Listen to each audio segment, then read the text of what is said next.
So Telangana ప్రభుత్వం గురించి పక్కన పెడితే ఇప్పుడు ఇంటర్మీడియట్ కేమో బోర్డ్ ఆఫ్ ఇంటర్మీడియట్ ఉంటుంది తెలంగాణకి. JNTH affiliated college, autonomous college JNTH ఉంది.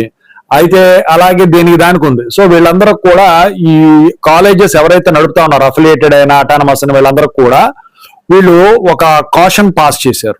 అదేంటో చెప్తాను. సో దాని గురించి చెప్పబోయే ముందు ఇంతవరకు ఈ ఛానల్ సబ్స్క్రైబ్ చేసుకున్న వాళ్ళు ఎవరైనా ఉన్నట్టయితే సబ్స్క్రైబ్ చేసుకోండి. ఈ వీడియోని లైక్ చేయండి, షేర్ చేయండి. మీకు నాతో మాట్లాడాలంటే కాల్ మీ 4 ద్వారా కాల్ చేయండి.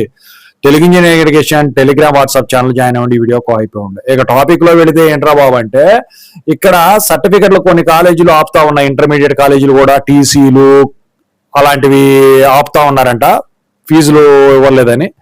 అయితే అవి ఆపొద్దు, అవి కౌన్సిలింగ్ కి స్టూడెంట్ లైఫ్ స్పాయిల్ అవుతుంది అని చెప్పేసి వాళ్ళు చెప్పడం అయితే జరిగింది. ఒకవేళ ఆపినట్టయితే ఖచ్చితంగా అయితే మీకు గుర్తింపు రద్దు చేస్తామని చెప్పారు. అలాగే యూనివర్సిటీలు కూడా ఈ అఫిలియేటెడ్ కాలేజ్, అటానమస్ కాలేజీలు కూడా చెప్పడం జరిగింది. ఇక అటానమస్ కాలేజీల వాళ్ళకైతే పీసీ వాళ్ళు ఇచ్చే విధంగా అయితే పర్మిషన్ ఇచ్చారు. ఓడి మాత్రం యూనివర్సిటీ ఇస్తుంది అని చెప్పేసి వాళ్ళు చెప్పడం అయితే జరిగింది. ఓవరాల్ గా అయితే పనిష్మెంట్స్ అయితే గట్టిగానే ఉంటాయండి సర్టిఫికెట్లు ఆపితే మాత్రం. సో ఓవరాల్ గా ఇది.